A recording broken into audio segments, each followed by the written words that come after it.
If I started a YouTube channel in 2025 to build a business from scratch or grow an existing one, here's exactly what I would do. Hey, my name's Ben and I've worked with dozens of business owners as their YouTube strategist and editor. And I've been able to use YouTube to go from stuck in uni and stuck in a 9-to-5 to now building my dream life and living in Vietnam. And in my school community, I actually work with over 100 members on revamping or starting their YouTube channels from scratch. So here's everything you need to know. So first, before we even think about video ideas, we need to define a goal. What is it really that you're trying to achieve with your channel? I'm going to assume that you are currently building a business or you already have one and you want to grow it further with your channel. So the goal of those YouTube channels is going to be to get more people to drive to our offers. Or it is also, in some cases, going to be to not drive more traffic to the offers, to actually nurture the already existing people in your audience. So some people might run Facebook ads or run a lot of Instagram reels, then send them over to YouTube just to build more of a connection and more of a relationship so that they stay as customers or build trust to eventually convert into something. Now, once you have a goal in mind, for example, the goal of this channel is literally just to drive people to my school community so I can help them grow their business with YouTube.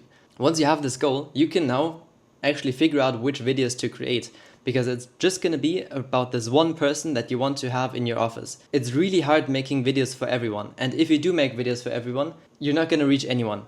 Imagine you're in New York or some big city and you're on the street and you scream, "Hey!" and there's like thousands of people around you. No one's even gonna look at you because no one thinks that they're talking to you, or they might look but they keep walking. But if you say like, "Hey, dude with the red shirt and short pants," then the dude in the red shirt and short pants is gonna look at you and like probably say, "What's up?" something like that. So you really need to have your target customer in mind when creating your videos, because otherwise it's not gonna reach anyone. And this is actually one of the biggest mistakes that I see people make. They make videos like "what I did today" or something really vague when no one even knows what the video is going to be about. Like, you want to structure your content around the desires and pain points that this specific person has. With this YouTube video, for example, if you don't know how to get started on YouTube, then the title indicates that you will know how to start a YouTube channel in 2025. And if I deliver enough value in this video or in another video, then over time, with enough trust built up, you will be like, "Oh, if I want to have more help with my YouTube channel, then I'll go to Ben's community instead of someone else's community." So that's why it's so important to speak to someone's pain points, because otherwise they're not gonna care. Like, humans are very, very selfish.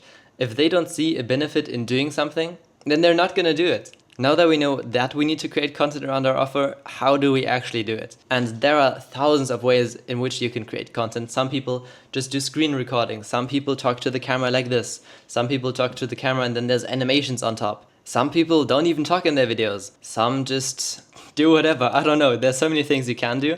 But if you are getting started and you want to educate people on a topic to then get them to take action on something that you want them to do, for example, join a community, join a coaching program, buy something, then most of the time it's going to be best if you talk to the camera and show your screen if you want to show something else. For example, I just made a video about the top 5 extensions that you need for YouTube.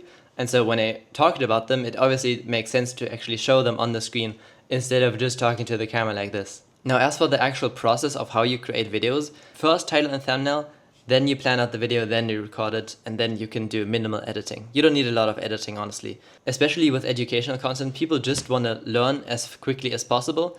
And so if you can accelerate their speed of learning by putting some bullet points up on the screen or by visualizing something, then that is great.